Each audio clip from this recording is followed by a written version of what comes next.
ఈ నెల 21వ తేదీన దేశవ్యాప్తంగా జరగబోయే నీట్ రీ ఎగ్జామ్ అభ్యర్థులకు తెలంగాణ రాష్ట్ర రోడ్డు రవాణా సంస్థ ఒక భారీ ఊరటనిచ్చింది. పరీక్షకు హాజరయ్యే విద్యార్థులందరికీ ఉచిత బస్సు ప్రయాణ సదుపాయాన్ని కల్పిస్తున్నట్లు సంస్థ vice chairman and managing director Nagireddy ఒక అధికారిక ప్రకటనలో స్పష్టం చేశారు. రాష్ట్ర రవాణా శాఖ మంత్రి ఆదేశాల మేరకు ఈ నిర్ణయం తీసుకున్నట్లు ఆయన తెలిపారు. పరీక్షకు వెళ్లే అభ్యర్థులు తమ హాల్ టికెట్ను చూపించి తమ ఇళ్ల నుండి పరీక్షా కేంద్రాల వరకు, అలాగే పరీక్ష ముగిసిన తర్వాత తిరిగి తమ ఇళ్లకు చేరుకోవడానికి ఉచితంగా రాకపోకలు సాగించవచ్చు. అయితే ఈ ఉచిత ప్రయాణ సదుపాయం కేవలం ఏసీ బస్సులు మినహాయించి సంస్థకు చెందిన మిగతా అన్ని రకాల బస్సు సర్వీసులలోనూ అందుబాటులో ఉంటుందని స్పష్టం చేశారు.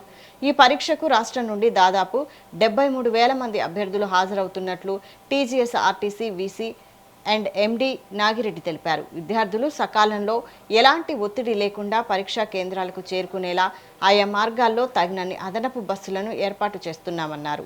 జూన్ 21న ఉదయం మొదటి సర్వీసు నుండి అర్ధరాత్రి 12 గంటల వరకు అభ్యర్థులు ఈ ఫ్రీ జర్నీ సౌకర్యాన్ని వినియోగించుకోవచ్చు.